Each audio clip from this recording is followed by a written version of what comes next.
contingency on this, that this is a temporary policy during the COVID situation. Otherwise, I think the way it's written, maybe it's kind of a permanent policy. And I don't know if that's the intent of council. I just want to bring that to y'all's attention. That wasn't the intent of HR. It's purely a COVID measure. Okay. Mr. Crookshanks, County Attorney, have you had a chance to review what has been submitted? I have. I've talked with Ms. Winters. What's your recommendation? My recommendation is to adopt a policy on a temporary basis. Any policy, the one thing I would say with what Mr. Kennedy had to say is that policies are all temporary, because they can be changed with one vote. So, but I think specifying it is during the COVID period alleviates the issue of what do we do if we have one or more situations. One other thing that I don't think Mr. Bolton or Mr. Kennedy mentioned is that while somebody's out of FMLA, they got that job when they come back. You can't take that job away from them.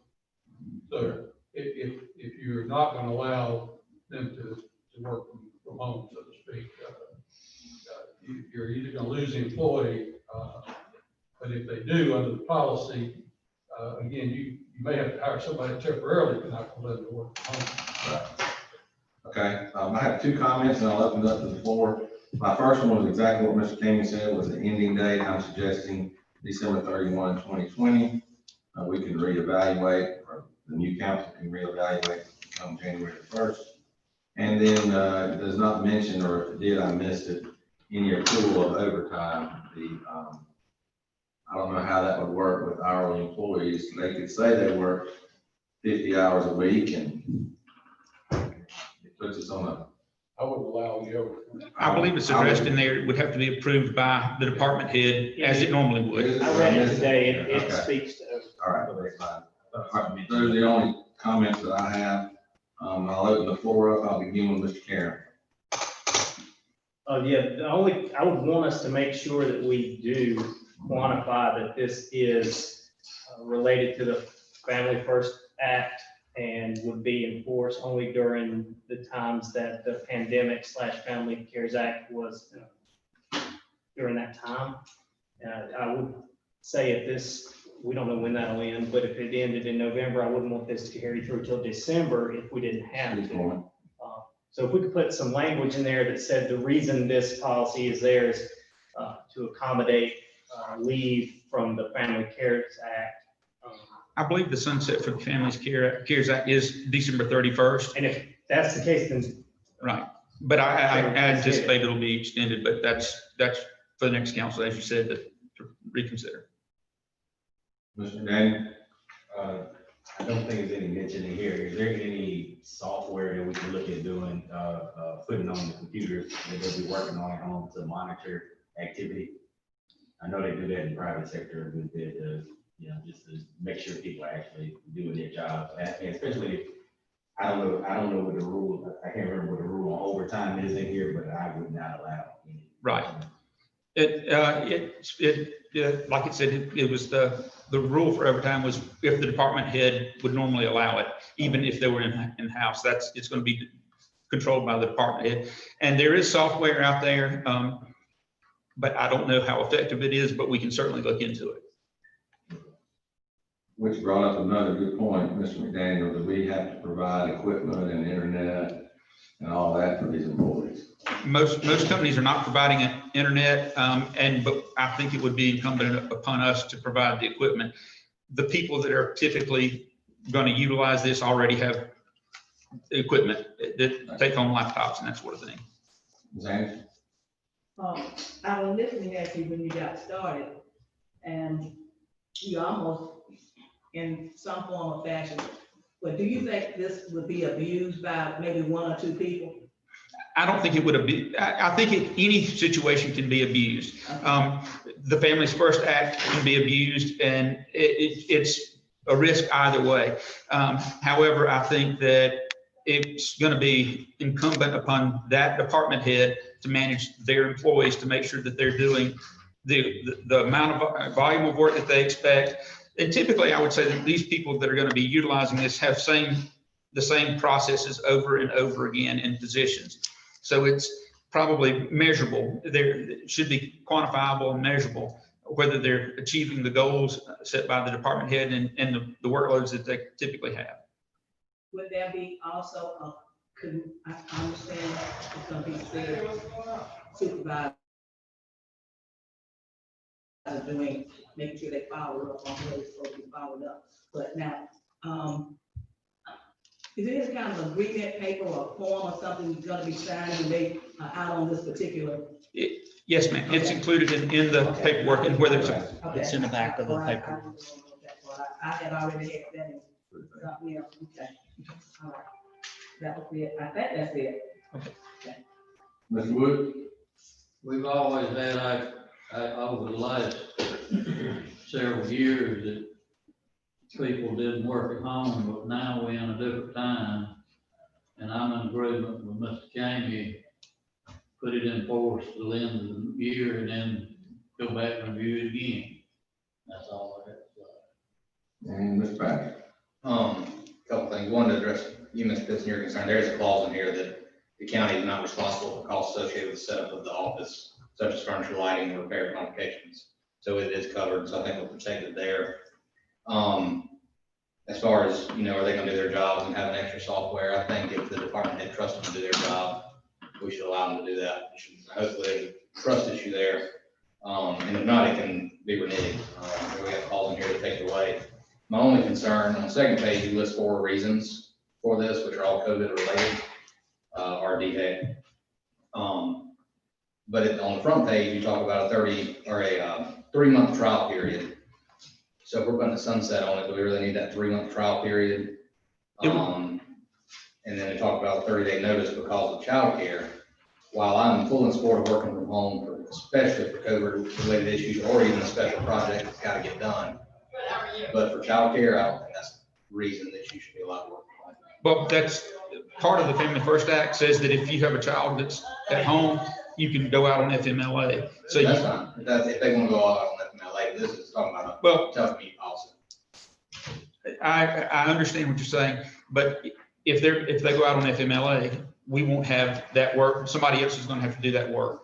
So it would be a situation where they're going to get 2 weeks of full pay and 66% of their other pay, and we'll have to hire somebody to come in and do that work, or we'll have to just operate down unless they can do it from home. So If would that's be, the case, I'd say we need to add that to the second page where it lists the reasons, okay. if that's their intent. But I don't agree with that section of it. Okay. Kent didn't make it in. Well, You can't. I'll see if we can try to, that's right, he did, you're right. Somebody want to take a stab at the motion? Make a motion to put it in services like the recommendation, Mr. James, till the end of the year and then review it again. All right, there's a motion by Mr. Wood to add a ending date of December 31, 2020.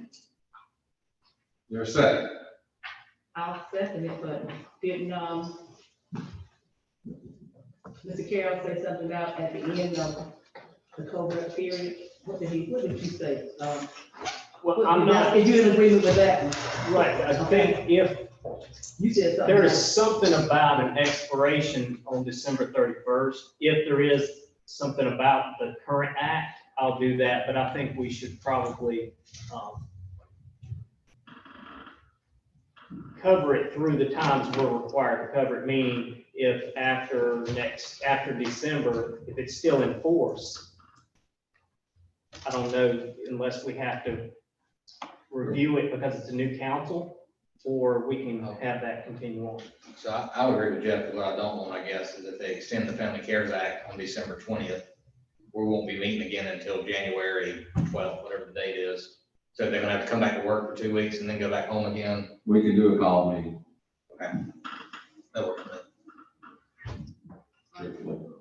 Or simply add language in there that it would that we extend to whenever the family care first act. Which is expires. what I thought would be, the Whichever, language whichever comes mirrors that. last. Yeah.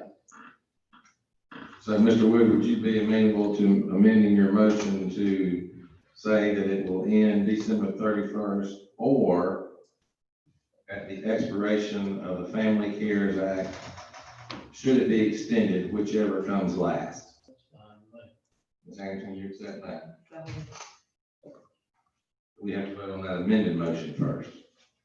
I think we do. We'll vote on the amended motion first. So all in favor of the amended motion, and I will not try to repeat it, signify by raising your right hand. 6-0. Now for the vote for the policy itself. I will try to describe it's as presented with the language added. The policy will be in effect until December 31st, 2020, or until the Family First CARES Act expiration has occurred, whichever occurs last. Is there a motion? I think I already had a motion and a second originally. I don't have to have that.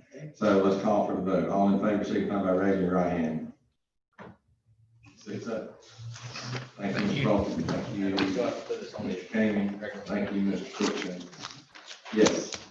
Is there a motion to end the committee as a whole? Second. Second. Motion by Mr. Carroll, second by Mr. Passion. All in favor, signify by raising your right hand. 6-0. It's on the agenda. Brown.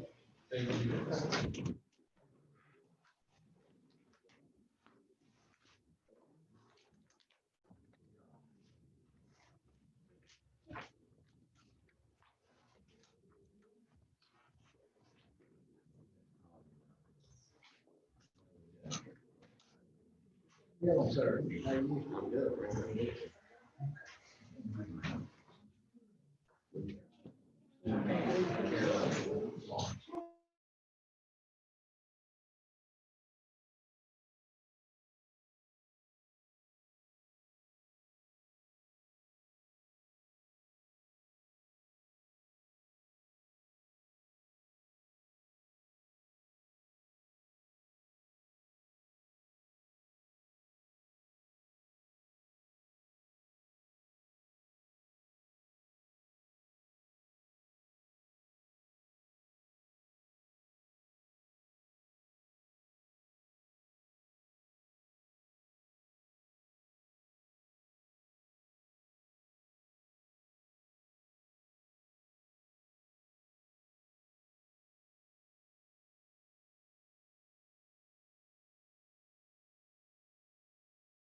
Right, good, because you're a stick.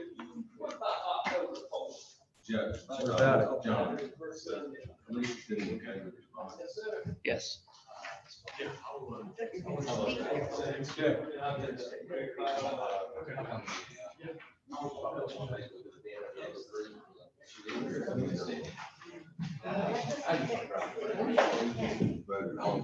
It's under new business number G, letter G, right?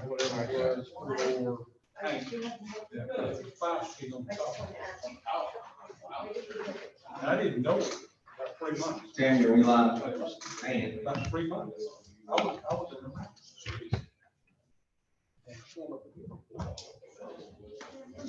Full.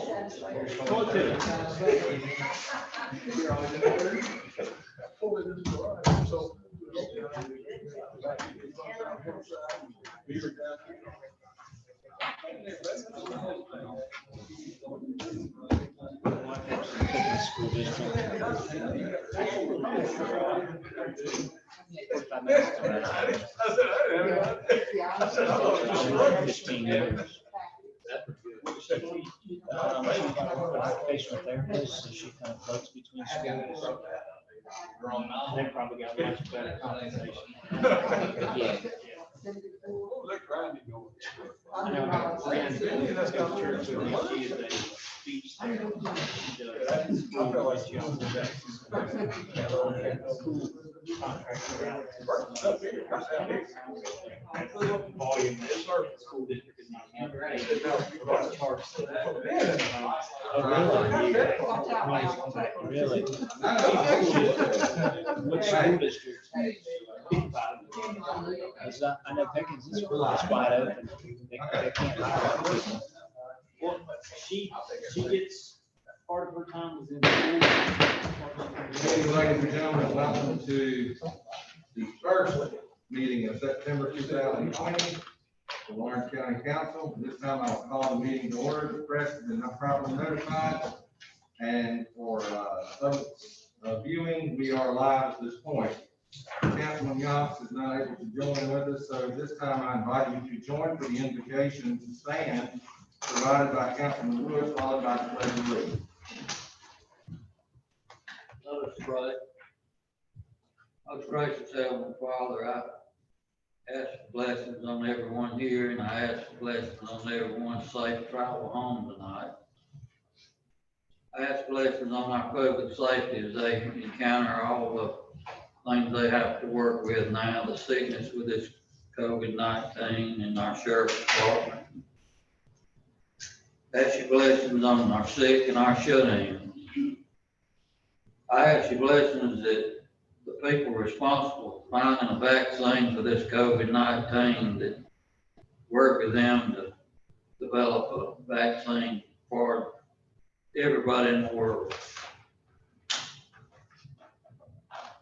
I ask your blessings also on the people that care in our nursing homes, our hospitals, and everywhere else that care for our sick people. And I ask that you give us directions and leadership to lead our county and do what is right for our county. I ask these things in Jesus' name, amen. Amen. Attention, salute, pledge.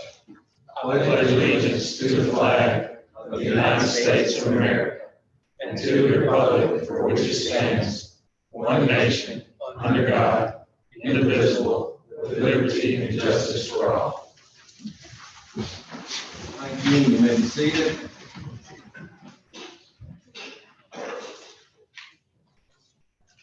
Before I begin, I'd like to take a point of recognition here. We're very fortunate. We've got Representative Doug Gilliam here with us tonight. Represents part of Lawrence County. We certainly appreciate the work that he does on a daily basis. I told him not long ago that I don't think we could find someone who represents our county who doesn't live in our county as well as Doug Gilliam does. And I really, really sincerely appreciate that from the bottom of my heart. I know that other folks in the audience and up here do as well, and as well as the other delegations. But since you're here, I recognize it. Members of council, you have an agenda that has been presented for you. Is there a motion to approve the agenda with any additions or deletions? So moved. The motion by Mr. Patton, Second. second by Mr. McDaniel. Any additions or deletions? Hearing none, all in favor signify by raising your right hand. 6-0. Next is approval of minutes from the meeting dated August 25th, 2020. Is there a motion to approve the minutes as submitted? Motion to approve. Second. Got a motion by Mr. Carroll and a second by Mr. McDaniel. Any additions or deletions? Hearing none, all in favor signify by raising your right hand. 6-0. Next, we'll move into reports to council. The first one is the COVID-19 report that we have at every meeting tonight. The report is being provided by Lisa Kirk, our finance director. So Ms. Kirk, I recognize you at this time. I'll hand you some stuff too while I get you.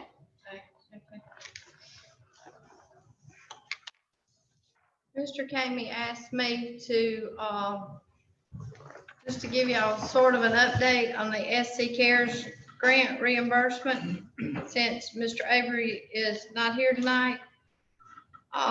Just give you a little background. The process for handling the SC Cares is back in May, we completed a survey of what we estimated our cost to be. Then we received a message to complete our reimbursement request by August 14th on the SC Cares portal.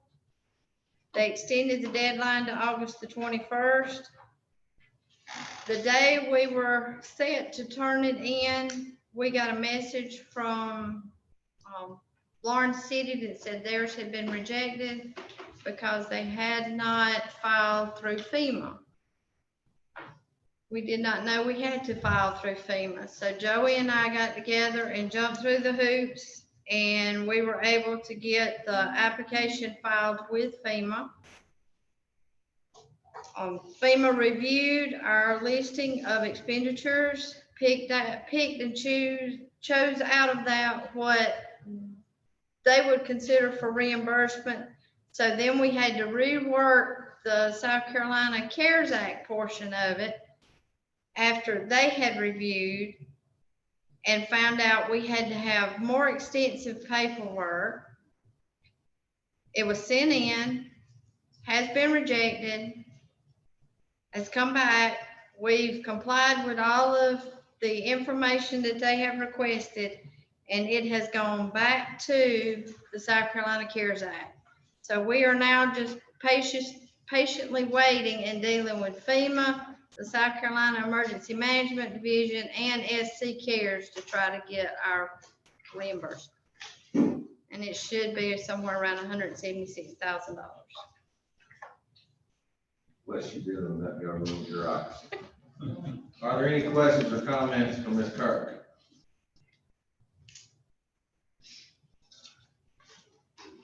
Thank you, Ms. Kirk. Thank you. Thank you. Next, I recognize Chuck Bobo, our building codes official for insurance services. Get what those stand for, operations, I think. Office. Yeah, every 3 years we get evaluated by them for our building. So, those microphones on, excuse me. Hello? Hello? I think we're good. Okay. Can you hear me now? Yeah. Okay. Every 3 years we are evaluated by the ISO Insurance Advisory Board or Office. And they give everybody a grade from little jurisdictions to Chicago, New York, all of them. They're all pitted against the same scale. I had a young lady just before the meeting asked me some tough questions. She said, why didn't y'all make a perfect score?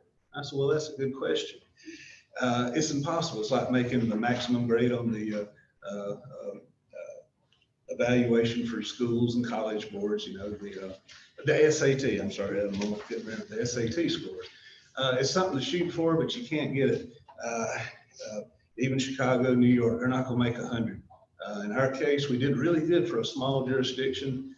We went up 15 points in the residential, 10 points in the commercial, which is very good over a 3-year period. you try little things, more training, you know, you're limited on a budget. You try to get all the education you can. So we do what we can with our budget. It's a balancing act. You know, you try to get the maximum buck you can. And we wound up with a good rating. You know, we can't compete with New York, big cities like that, but we did good. So we just wanted to share that with you guys. And if you got any questions, I'll be glad to answer them. Are there any questions, Mr. Bobo? Thank you, Chuck. Okay, thank you. for improving our score, Chuck. Okay. Next is, move into old business. First is a request for second reading approval, ordinance number 881, Project Sugar Rush. So there's a motion by Mr. Patterson. Second by Mr. McDaniel. Any discussion? Hearing none, I'll call for the vote. All in favor of approving on second reading, ordinance number 881, signify by raising your right hand. 6-0. Next is appointment to the Workforce Development Board. I recognize Mr. Billy Morgan from the COG.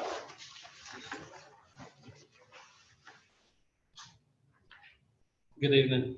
The first thing I was going to talk about, we have a board position that's being vacated. Somebody retired, so we had to get another appointment for our workforce board. And Chad Ulmer, you may know him. He is the director of the vocational rehabilitation in Lawrence and Newberry, and the state commissioner at Voc Rehab nominated him, and we just basically want to get approval for him to be on the board. You've heard the recommendation. Is there an approval to approve Chad Homer to the Upper Savannah Workforce Development Board? I move that Mr. Owen be appointed to the Upper Savannah Workforce Development Board. Motion by Ms. Anderson. Second. Second, I believe, Mr. McDaniel or Mr. Carroll. I will attribute to Mr. McDaniel. Any discussion?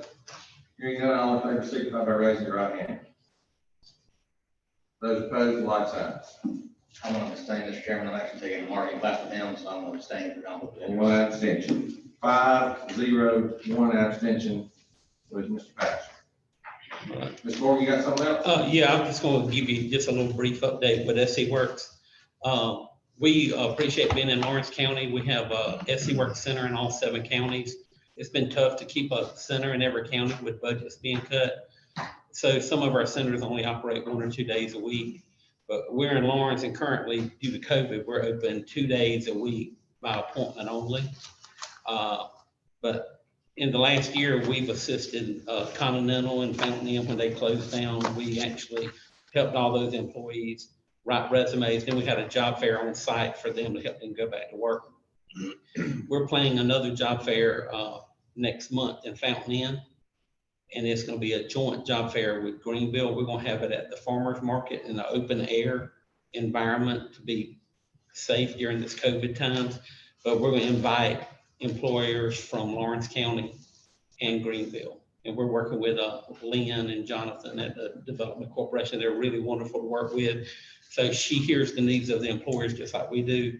So we're going to find out which employers need the most help, and that's who's going to be invited, because the space is kind of limited. But we're excited about that. We've also put extra staff in the SC Work centers to help with unemployment claims and help people go back to work. In Lawrence County alone, due to COVID, since March, there's been 8,827 people at one time draw unemployment. So that's how many people were laid off in Lawrence County. And they filed at least one time for unemployment. And some of those, most of those have probably went back to work now. Probably about 1/4 of them are still drawing some portion of unemployment right now. We continue to push for jobs in manufacturing because they have the biggest return on investment for us. We can take someone with low skills and send them through a manufacturing certification program for 6 or 8 weeks. We use very limited funds to make that happen, so we can assist more people, and these people can go to that and get an entry-level job in manufacturing, starting off at $14 or $16 an hour. So we're really pushing that.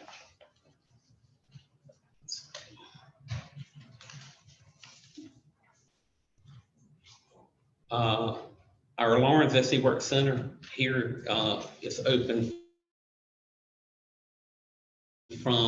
it's open every Tuesday and Thursday from 9 to 12 and from 1:30 to 5. And if you know anybody needs an appointment with SC Works to find a job or help with unemployment insurance, all you have to do is go to upperscworks.com, and there's a big green button at the top. You click there and it lets you choose the time you want to come in. You can make an appointment. You can choose the day that we're available, and then you can choose the hour. So it's kind of like a easier system than just walking in the door. Also, this plan that we have to redo our plan, our 4-year plan every 4 years, and of course it's due at the end of this month. And we had a consortium meeting last Wednesday, August the 19th, for anybody to discuss elements of the plan. And it's going to be published for public review in about a week. So if anybody's interested in knowing that, just get David to let me know and I can send you a link to it. That's all I have. Well, any questions or comments of Mr. Morgan? I have a comment. I just want to thank you and all your people for what y'all do in this county. Y'all are definitely an underappreciated, underrecognized group, helping out people who need jobs, especially during COVID with, we say 8,000 total unemployment jobs. I think that's a big number. Yeah. And it's risky for them to come to your business and your place. For those that don't know that are listening, y'all are still located in the old district office building, I believe. That's correct. So it's a great asset for our county, and I appreciate what you do. All right, thank you. So just my little elementary math, that's a little over 10% of our county's population of 70,000 unemployed. Is that correct? Yeah, at one time they drew unemployment, but about, I would say 70% of them are already back at work. They got called back. So, but there is some businesses that learn to work leaner during this process, and some of them have not fully recovered from the pandemic. So some of those people may even be looking for other jobs. So that's what we do. We help people who've been laid off. If they don't get called back, we help them find a new job. Some of them just looking for a new opportunity anyway, and it may be a way for some employer to sever ties with some employees. So the ones that didn't get called back, we work with them to help them find another job. Well, I'd like to echo what Mr. Patterson said. When people are down, that's when they need help. So thank you for what you and your folks do, and Representative Gill, keep funding them. Yeah. All right, thank you, Billy. Next, we'll move into new business.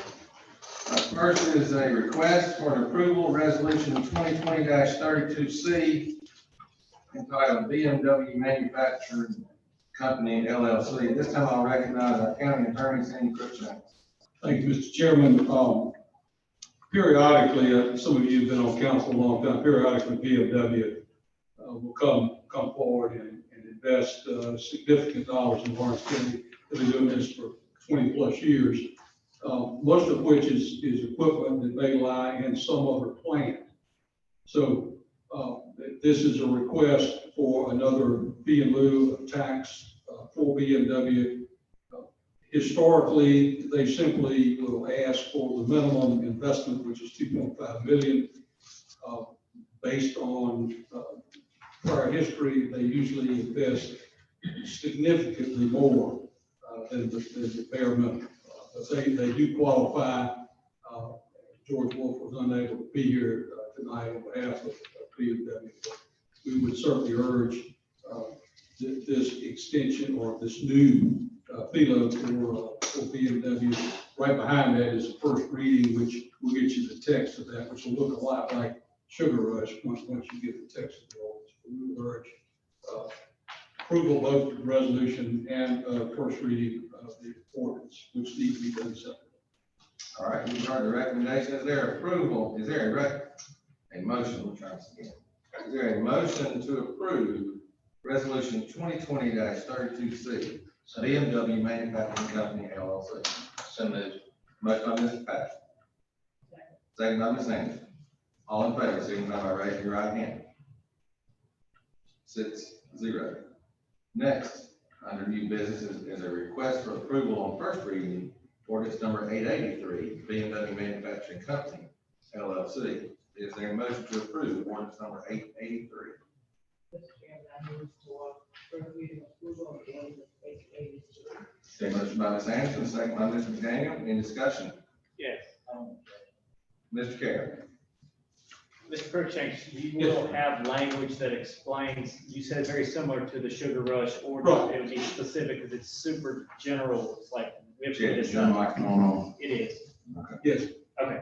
Yes, and they will cite the minimum investment, which is 2.5 million, the 6%, as far as the assessment ratio, and of course, the village will set the millage rate based on what, Mr. Coleman, will provide to us from the auditor's office. And all of that will be forthcoming in the, second reading version. You'll have all that next go around. Yeah, okay. Mr. Wood. Haven't we already got an agreement like this with BMW? Yes, sir. We've done, this is probably the fourth one that I can remember in my tenure that we've done with BMW. They do these periodically and they don't ask for, special source revenue credits or anything. They simply want to be part of the FEMA. This is basically them investing in a company here in the county, is that right? The majority of the time, they are providing equipment to XYZ company that is inside their plant. So we may have a FILO with the company that they're also providing the equipment to. The equipment, BMW's rule is they own the equipment. They'll put it in there, you make the part for them, but they own the equipment. So that's why. Very, very efficient the way they do that. Any other comments, questions? Hearing none, I'll call for the vote on to approve on first reading ordinance number 883. All in favor signify by raising your right hand. 6-0. Thank you, Mr. Chairman. Next is a request from the sheriff's office regarding animal control budget, a capital reallocation fiscal year 2020-2021. I recognize our sheriff, Sheriff Don Reynolds. Mr. Chairman, council, you all allocated $5,000 to the animal control for the purchase of much needed kennels in the facility. But since that time, Anderson Paws is, they have given us 2 sets of those kennels that's worth probably twice that much. So what I'd like to ask is for you to allow us to reallocate that $5,000 to the much needed air conditioning provided for these animals on these sites where they're sitting out there in these vehicles to maintain them. You know, we're going to be able to do that in the kennels both. But since the Paws contributed to kennels, we can take that money and provide the air conditioning. Okay, you've heard the recommendation from the sheriff. Is there a motion to approve the reallocation of capital funds in the amount of $5,000 for the specific purposes of installing air conditioning in the back of animal control vehicles? Motion to approve. Motion by Mr. Carroll, Second. second by Mr. Pastor. Any discussion?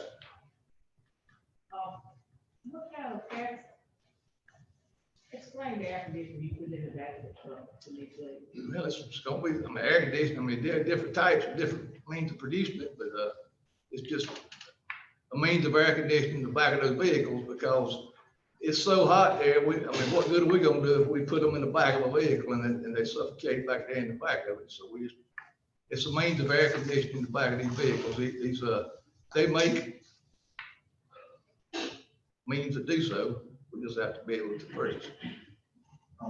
Ms. Anderson, it's my understanding too, that it's for, if they maybe go to a site and pick up an animal, then they have to go to another site to deal with it, and it's 100 degrees outside. It's more for when they're stopped, because it's like sitting in your car with the air conditioner on. I'm not worried about, While they're moving, it's not a problem, but it's for when they're having to go to a different, I understand that part, but I just can't understand what kind of just like an on RV. You understand that? unit that sits on top of the. It's just gonna air condition. That's why I just want to know, Yes. I read. We tried piping it. Oh, Piping the car back there. Doesn't okay, want to. to be used, and so I just want to know what it looked like to be on top. That's thank Yes, ma'am. you. All I wanna know. Any other comments, questions? Hearing none, I'll call for the vote. All in favor signify by raising your right hand. 6-0. While you're up there, Sheriff, the next is a request for animal control budget donation carryover. Mr. Chairman, I actually submitted that request. Oh, I'm sorry. That's okay. Sheriff is aware of it. I submitted a request, if y'all remember, earlier this year, we took the vote to move animal control from public works to the sheriff's department. I think we did that in Aprilish, give or take. When we did that, their funding remained under the solid waste enterprise fund, and at the end of the fiscal year on June 30th, the donations that were given to animal control, undesignated, they were not designated specifically they were absorbed into the solid waste enterprise fund, which is the landfill.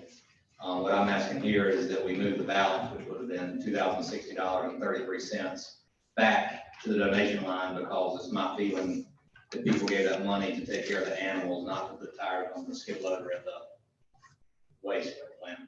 Okay, you heard the recommendation, Mr. Patterson. Is there a motion to approve? I'll make that motion. Mr. Patterson has made the motion. Is there a second? Second. Second by Mr. Carroll. Any discussion? Hearing none, all in favor, signify by raising your right hand. 6-0. Thank you. Thank you. For the introduction. The next one I really don't want to talk about, but I'm going to. But before I get to that, I'm going to ask our library director if she would please stand. This is Ms. Ann Shapolsky. She is our county library director. She has mulled over retirement for a long time. I have begged her to not retire. I begged her before this meeting started, would she continue? I also would like to recognize the chairman of the library board, my former eye doctor, Dr. John Wallman. Ann, please come forward. And as Ann does, I would like for you to join me in a small way of recognizing Ann Shapolsky for the wonderful, wonderful work she has done for the citizens of Lawrence County. And I think it deserves standing ovation.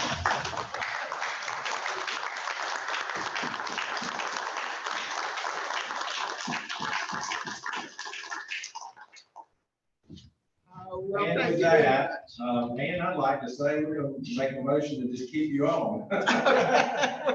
No, She has plans for. I don't think that would be legal. We should have been. This time I'll recognize our county library director, Ann Shapolsky. Ann? Yes, it's, it's with mixed feelings. I am going to retire in January, and I very much have enjoyed being here in Lawrence with the library system. It's been 12 years. The library board is by state law in charge of hiring my replacement. And I've met with them to come up for them to approve my job description, and also for them to make a recommendation for a salary range for a new library director. So does my job description have to be approved by county council? Yes. Okay. Let's take that first. We'll take Okay. that one first. I'm not going to go over everything. I kind of broke it down into the different major duties I have. And all I can say is it's been interesting, and it involves almost everything, it feels like, at least on some days. But if you have any questions about the job description, I'll be glad to answer them. Okay, you've heard the recommendation from Ms. Shapolsky. Is there a motion to approve the job description for the county library director? Mr. Chairman, I'd like to make a motion to approve the job description for library director for Lawrence County Library as approved by the Library Board of Trustees on August 28, 2020. There's a motion by Mr. Patterson. Is there a second? Second by Ms. Anderson. I'll open the floor for discussion. Any of you would like to ask her to remain, you may. I don't think it'll do any good, though. Hearing none, I will call for the vote. All in favor of approving the job description for the Lawrence County Library Director, signify by raising your right hand. 6-0. Thank you for your service. I'll let you continue. Okay, I'm working with the Board of Trustees. The board is making a recommendation that the salary range for the hiring of a new director be between 64 and 71,000 per year. And you can see I've done an analysis. Mr. Bolton also did an analysis, and I think he found it was within reason. I was given a good salary when I came here, and that you know, I can't say how important it is because it was enough for me to make my home here while I'm here. Instead of commuting, I was able to move here to buy a house. And so when you see this salary, think that a lot of it has come back to Lawrence County through, because I spent almost all of it here. So, you know, I do my grocery shopping, I pay my property taxes, you know, I spend, I'm a resident of Lawrence County, and I think that's important. And I think it's important to offer enough to get someone who is willing to come to the county, make their home here, and be part of the community.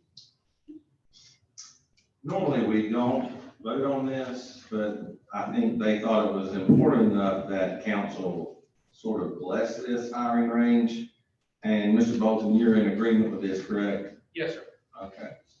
So at this time, I'll entertain a motion to authorize Mr. Bolton to advertise a position with the salary range between $64,000 and $71,000 annually. As recommended by the board. As recommended by the board. Thank you. Is there a motion of such? I'll make that motion. Motion by Ms. Anderson. Is there a second? I'll second that, Mr. Chairman. Second by Mr. Patterson. Now I'll open the floor for discussion. Any discussion?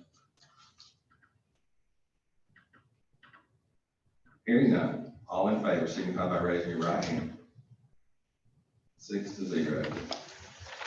Thank you very much, and I promise we'll get somebody who's even better than I am. So, Well, those are mighty, mighty big shoes to fill, and we cannot thank you enough. okay, well, thank you. Thank you. Next is a request for approval on first reading ordinance number 880 to repeal and rescind ordinances number 212 and 476. Is there a motion to approve on first reading? So moved, Mr. Chairman. Motion by Mr. Patterson. Second by anyone. Second. Second by Mr. Carroll. I'll open the floor for discussion. Questions? What ordinance are you saying? There were two, if I may, Mr. Chairman. Yes. There were two, as we periodically go through existing ordinances, we try to make sure we clean up things that are from the past. Ordinance 212 was in 1985, which set forth a classification plan. In the early days of home rule, pretty much everything was done by ordinance. So now these are things are done by policy and directives of the council that change periodically. So there is no need for that particular pay plan. 476 was done in 1998, and that was employee compensation based on length of service, which that has been amended in the policy manual, employee manual adopted by this council, so it is no longer necessary. So we just felt it was best to go ahead and get those two off the books. Any other comments or questions? Hearing none, I'll call for the vote. All in favor of. Have we already got this ordinance written? That's it. It's in your back. Yes, ordinance 880, 880. item 8F. That's it right there, Mr. Oh, you talking about that? But it don't include what it says, it's just, No, it did not include ordinance number 212 and 476. It just was repealing those. That's what I think Ms. Cruikshanks was explaining. I mean, if you're gonna have a new ordinance, should you know what the ordinance is gonna say? We'll be glad, I think those were sent in when we sent the packet, but we'll be glad to furnish them. I will be outlining those in the first two whereas clauses, but sure, we'll be glad to give you a copy of those before second reading. Yes, sir. Are you asking for a new ordinance, or you want to know what the old one said?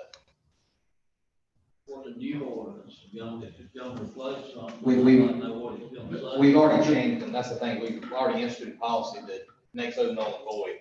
We're just taking them off the books at this point. The new ordinance will not, it does not have any substantive language. What you see in 880 is it. The ordinance is just to repeal the two ordinances that are on the books. It's not gonna replace those with anything. Those have already been done by a policy of the council, no longer through ordinances, they're done through policy.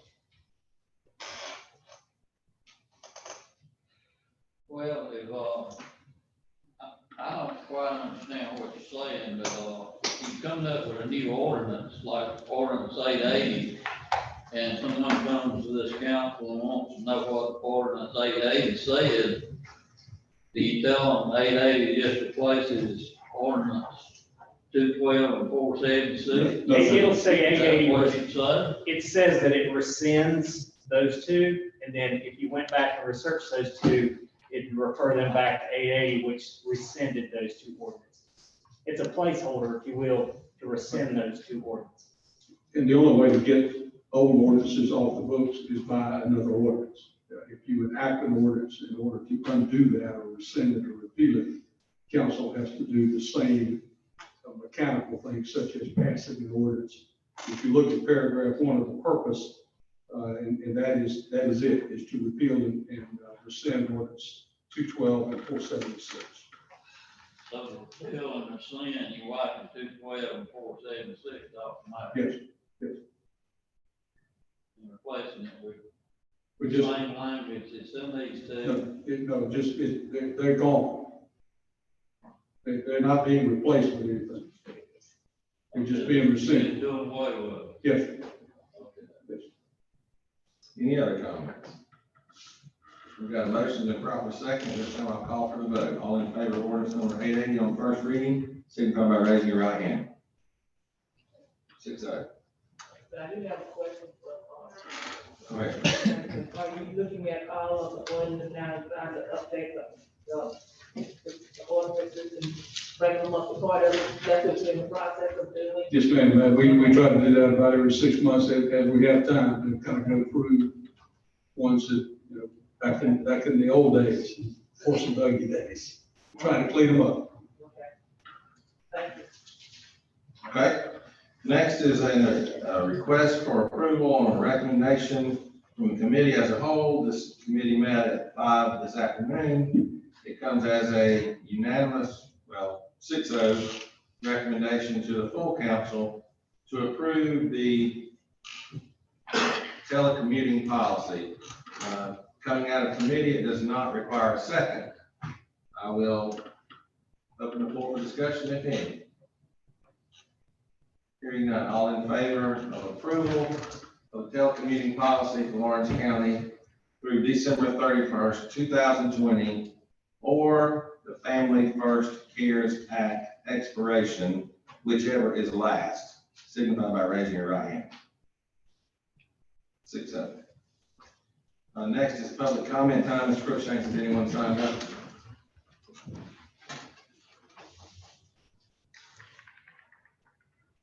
No, sir.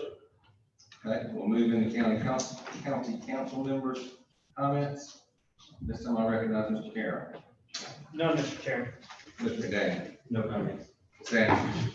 I'd just like to get on, two of you all, because I know that we had, individuals, who needed, some help with, filing for unemployment and for looking at for employment. And I've heard about how you all help with this number of those individuals. And, it's most appreciative for what you've done. And I would like to let me know. Thank you much. Mr. Wood. I ain't got anything. Mr. Patrick. I'll just echo what you said earlier. Thank Ms. Sapolsky for all your years of service. You made the library a wonderful place to come for children and adults alike, and have made great strides in our services we provide. So we greatly appreciate your service over the years. And Representative, we appreciate you being in the audience tonight. And I'll use Russ in Columbia as notice. We appreciate you. I want to see the status. Do they have any status? If you don't have any status on the, absentee ballot? Mr. Gill, Ms. Anderson asked you a question, if you would like to step forward. She put you on the spot. Sorry about that. Sorry. And I would ask council members if you would, I know it's late, but speak into the mic so they can pick it up on the. Yes, sir. thing. Can y'all hear me? Thank y'all for letting me be here and give me the opportunity. And just tell you that the Senate passed the bill coming out of the Senate that we'll take up in the House on the 15th when we go back in September the 15th. That is basically keeping the same order for absentee balloting as it's been forever. You know, last June during the primaries, we added on there the 18th reason to vote absentee was for the executive order. But now that is not going to be on there. The way I understand the bill written from the Senate is going to be passed to the House. The difference from that is where you couldn't usually open up the outer envelope that you mail in the ballots with. Now we're going to let the election offices open them on Sunday evening, Sunday night, to help speed up the process, because like, I understand Charleston, it gets 30 to 40,000. You know, when you got two envelopes, one with a ballot in it that you put in a bigger envelope with your signature on it and all that stuff, and you mail that back in. So we're going to let them open the outer envelopes early, so it won't take them forever on election day to do that. So all they have to do is open up the envelopes that the ballots are in, where they can start processing them at the end of the elections. But other than that, that is the only difference that I'm aware of right now, Ms. Anderson, that's going to be from regular, normal absentee voting. Now, I ain't gonna say that would change when it comes to the House on the 15th, but right now that looks like that's what the Senate has sent us. And I don't know of any difference that I've heard of anyway that we're gonna look at taking them. Okay. Thank y'all for While having me. you're up there, is there anything else you'd like to tell us? Yes, y'all know, if y'all have seen, we got from from a lawsuit, storing stuff from the nuclear plants that they stored here. Well, we sued them for that because they wasn't processing it out as they supposed to. We got a little over $600 million that come in the lawsuit to the state. Just so everybody knows this, it is right now, from what impact COVID has had on our state, we are okay. We've used some of our reserves. And right now it looks like both sides, both assemblies, the General Assembly is going to look at putting that back in our reserves to shore it up and to make sure we can make it through the next 3 months. Because in July, our state loss, I believe, was around $250 million compared to last July. And that we're going to hold that in the reserves to shore that back up and to make sure come August, September, October, November, December, that if we continue to lose that, we're going to be able to cover us through till January. It's a pleasure to be on. I tell you, it's a pleasure to represent Lawrence County too, to be a part of that. Because whether the people out here know it or not, we have a great county here with great people with good hearts, and I appreciate that. Thank you. Thank you, Representative.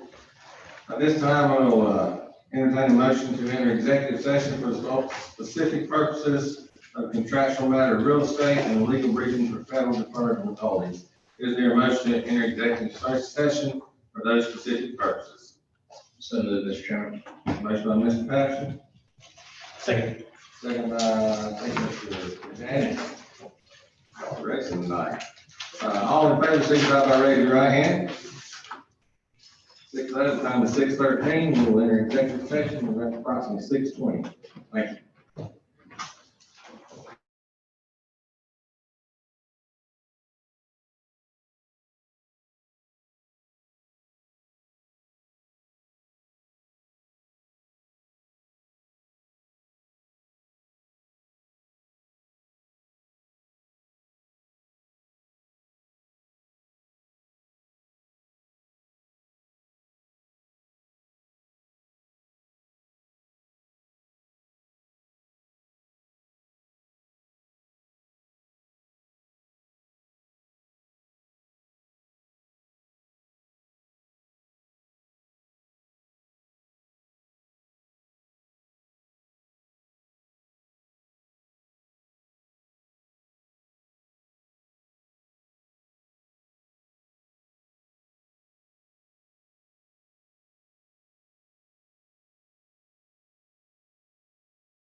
40. We're out of discussion, and we're back live. Okay. There was no action taken. Something from, executive session. Before I ask for a motion to dismiss, I would like to thank Sandy Cruikshank for the blue and black, face shield, face mask. Thank you, Sandy, appreciate that. And any other ones are right here. Please help yourself. I got 2 boxes up, okay. All right, is there a motion to adjourn? So moved. Motion by Mr. Chair. Second. Second by Mr. Patterson. All in favor? Somebody raise your right hand. We are adjourned. Have a good day. Put your microphone off, please. Diane, yeah, put your another one up there. Okay, you I got a new one.